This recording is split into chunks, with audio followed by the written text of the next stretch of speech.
This week's Flicks trick is twist and spin.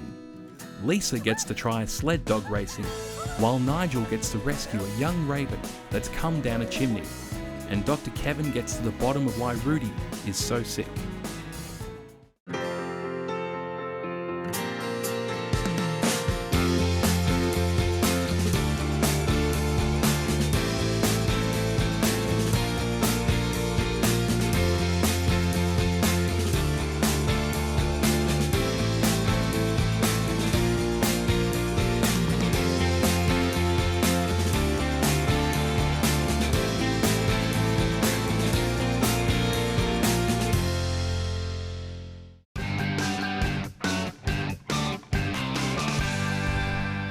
I'm Julia. Welcome to Flick's Tricks training segment. This is my beautiful Border Collie Flick, here to show us how it's done. This week's fun trick, we're going to train the twist or spin. This is a fun exercise for your dog to perform, usually making them quite excited about their training. Ready? Twist. Good girl. Spin. Twist. Twist. Nice one. My criteria for this exercise is for the dog to do a complete circle on the ground on a single cue. Could be a verbal cue or a hand signal. Any dog, big or small, is able to perform this skill. I'd like to welcome my rookie dogs and their owners today. We've got Meg with Hugo and Anita with Hazel. So to start off with the twist and spin, I like to load my hand up with at least 5 treats. I'm going to make sure that my dog gets these treats within that first circle. So putting it to the dog's nose, as the dog goes around, I'm going to stop and feed just for little sections. So you can see as she goes around, I'm feeding that food all the way around. I'm going to give it a shot with these guys.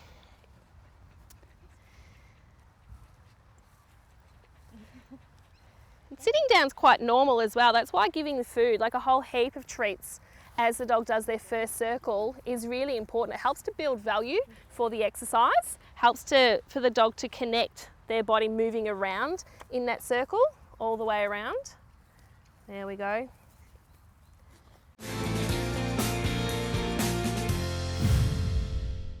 Everyone at home, strap on those shoes and tighten the seatbelt because today you are in for a bumpy ride. I'm taking you sled dog racing. Now I know what you're thinking, where is all the snow, right? We don't need it. I do, however, need one of these.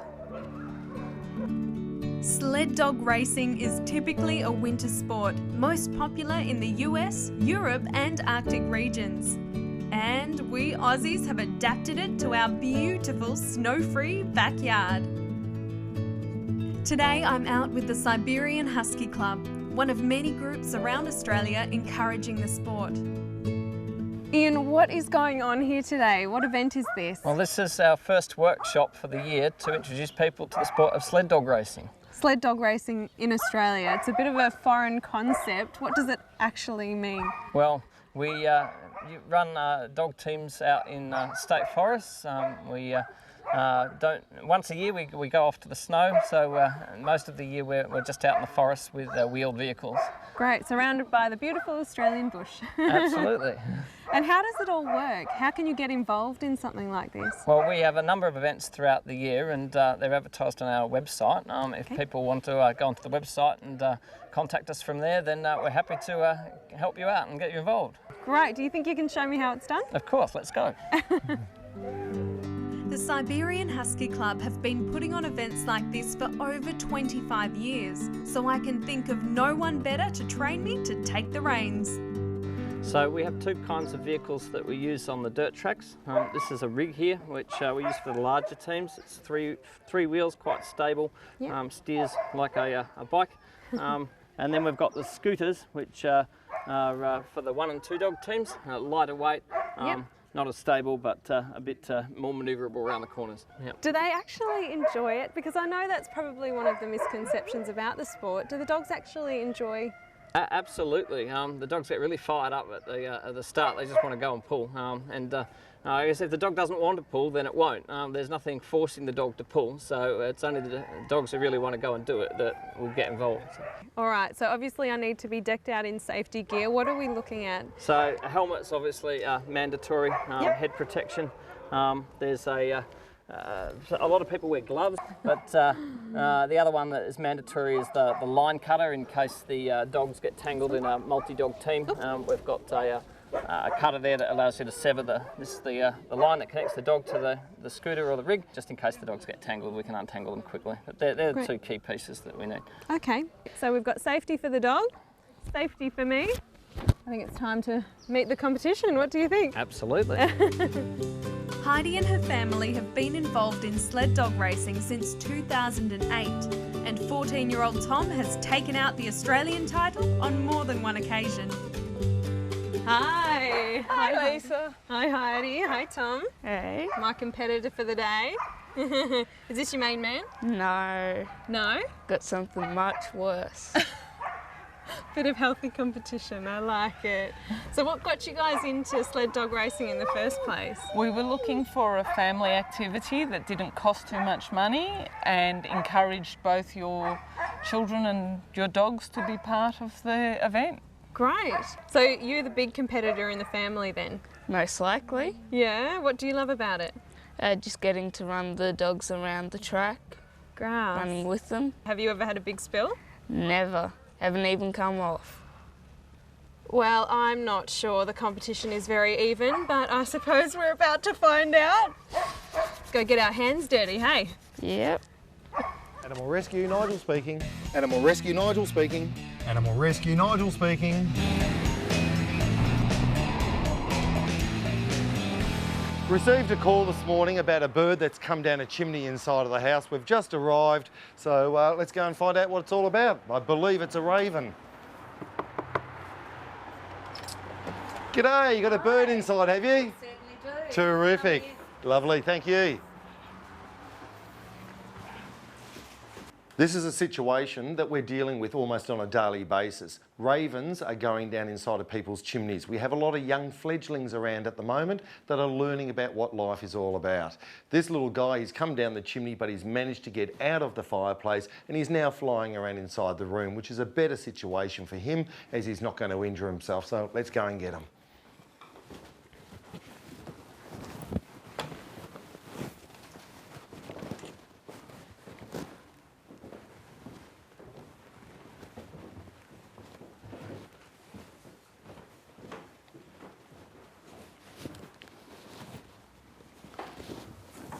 We'll just have a look first to see where he is. There he is, he's sitting on the chair at the moment. Just over to the right here. There he goes. This should be a nice, quick, simple, easy one. It's good that he's not in the chimney because that's where they injure their wings as they try to flap and their wings hit all the brickwork inside and they end up injuring themselves. So he's been in a very safe situation. It'll be a quick capture. We'll check him over and take him outside and let him go. Before we capture the raven, I'm actually going to check first to make sure there's no other ones in there. I did do a job 2 days ago where we did have 2 of them inside. Well, that vent was open, which is why he's come down.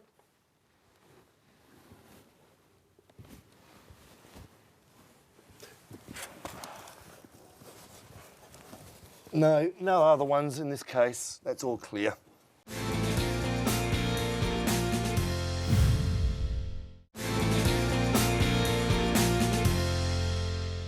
Hi Lydia, you've got Hi, Rudy Kevin. here. Yes. What seems to be the problem? Well, as you can see, he's He's not his normal self, is he? He's not Rudy's at all usually well.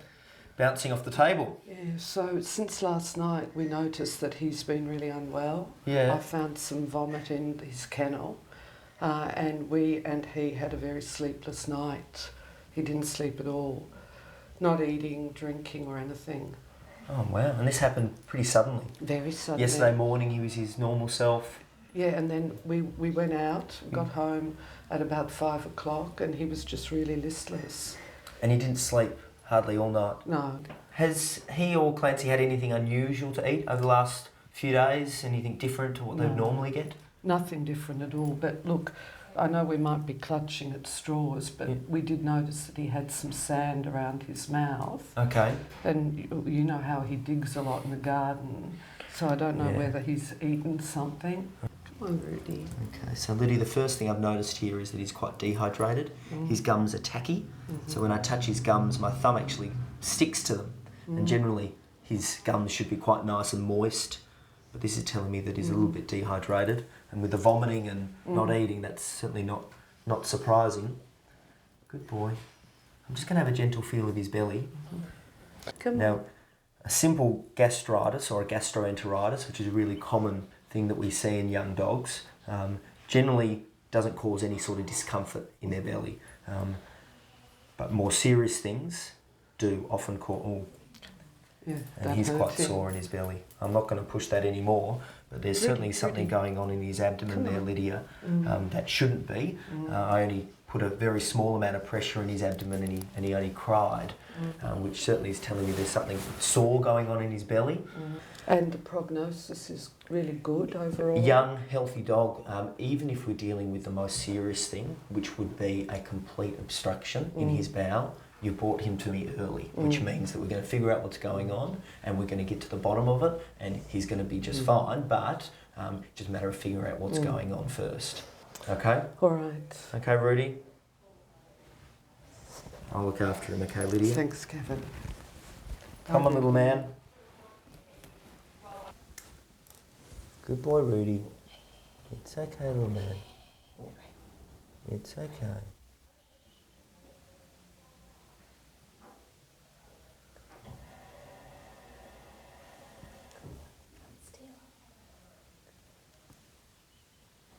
Good man. Bullseye. There we go. Good man. Good man. So we'll just get that in some tubes, and I'm going to need a general health profile run as well as a SNAP pancreatic test. So the good news for Rudy at this stage is his blood results are normal. We've tested his liver, his pancreas, his kidney enzymes, and they've all come back well within the normal range. His specific pancreatic lipase test has returned normal as well.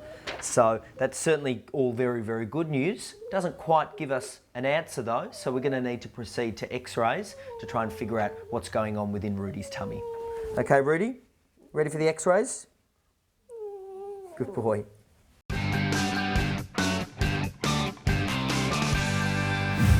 So the next time that you do the circle, you would maybe load 3 treats into your hand and get your dog to get 1 treat, 2 treats, 3 treats all the way round. Then on your 3rd attempt, possibly try 2 treats, see if they can get 1 for up there and 1 for finishing that circle. Good job. And then on your 4th one, the dog should have some idea of going all the way around in the circle and just getting that 1 treat all the way around. Now we often find that for the dog that isn't interested in treats at all, we could use a toy. Okay, so that toy, flicky, could be the lure. Yeah, good girl. And your dog can either play with that lure or get the treat at the end. So with a toy, oh dear, all the way around, following it around. So as the dogs, you pull out a piece of food, most dogs will do an automatic sit, won't they? So as you move that food around, you can see how Flick tricked me. Okay, she pretended to start doing that twist, but I moved the food way too quickly and she didn't complete the exercise. By the end of your first 4-minute training session, you should be about ready to fade away the piece of food that you're using. So try it with 1 piece, get your dog to do that circle, marking and rewarding, then dabble for a treat, but don't actually grab one. Do the same action, click, and make sure that you still reward. The key to this here is that you still reward for the dog completing the exercise.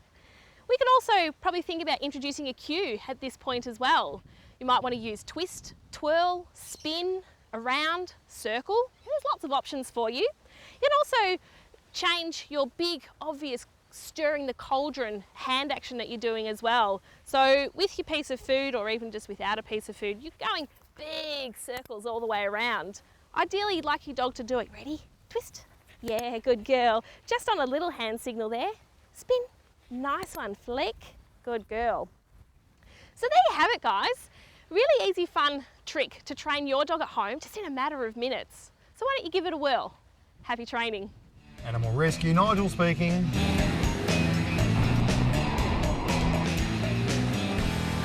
Okay, matey, we're going to capture you now.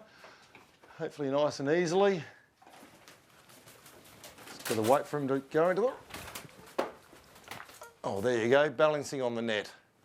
But we must get him inside the net. Come on, matey, go for another little fly. And fly around.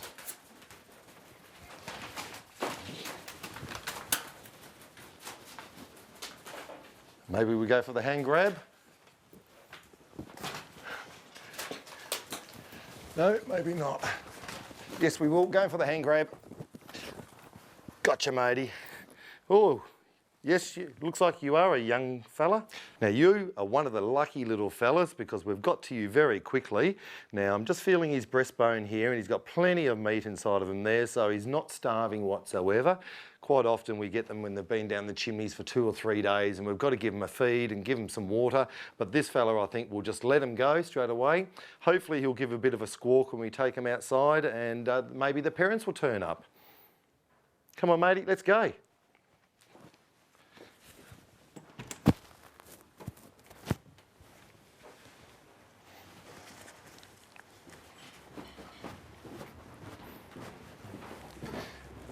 Here he is. Here's your raven. We got the little fella quite easily. So I've checked his breastbone out. He's nice and healthy. He's only been down for a few hours today inside, so we'll take him outside. We'll let him go. He's a baby. Yeah, he's a young one. Yeah, learning what life's all about.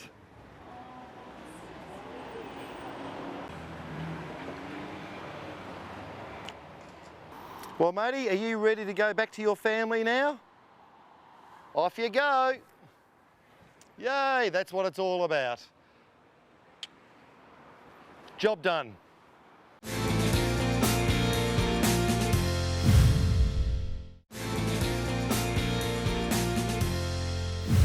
So Tom, how many races have you been in? Quite a few. Quite a few, and how many have you won? How many have you won? I see what you're doing, unnerving the competition. So how long is this track that we're about to go on? About 2.4k. Okay, so about 2.5. I'm going to say 2.5 because it sounds a little braver. And what am I in for? Oh, a few puddles. Maybe the odd bump. Okay, bump I can handle, a few puddles, might get a bit wet. Now we have to go 30 seconds apart, I understand, so gentlemen first, and I'll see you at the finish line.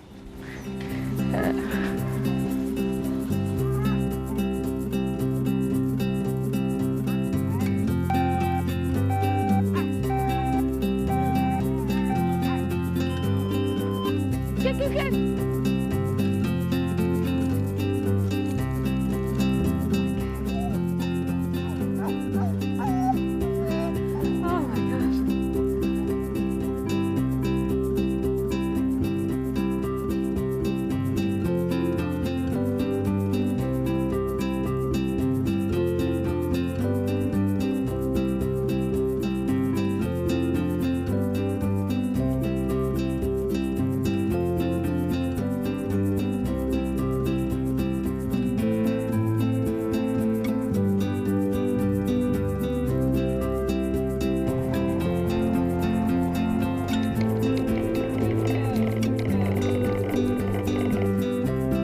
Number 1, be ready to use the brakes because when you gotta go, you gotta go. Just stopping to do a poop. Yes, lovely.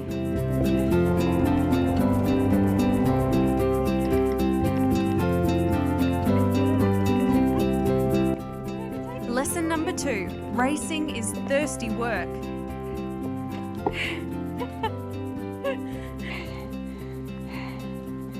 Oh dear. Come on.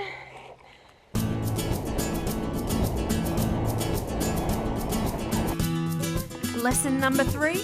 The racetrack is marked by more than ribbons and cones. Cookie. Come on. Come on.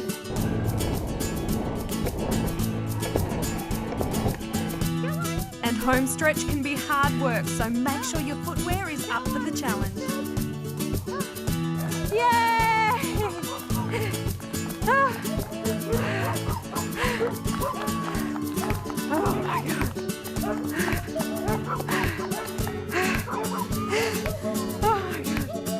I'm exhausted. Well, Tom, I don't know about you, but I am pooped. How did you go out there? Didn't stop once. Didn't stop once. Well, Cookie and I stopped to take a poo, to take a drink, and to sniff a tree, so I'm sure that's going to come into play with the times. Ian, let's hear it. Alrighty, times are in. And great first run, Lisa. 8 minutes Oh, and 30 seconds. Thank you very much. And Tom, you did indeed win 5 minutes 30. Congratulations.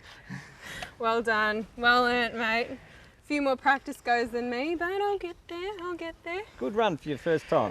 Thank you. I hear I win something ridiculous for coming last. We have a red lantern prize, especially for a last place, so well I'm done. a winner in my own eyes. What do you say? Time to kick back? Absolutely. Done.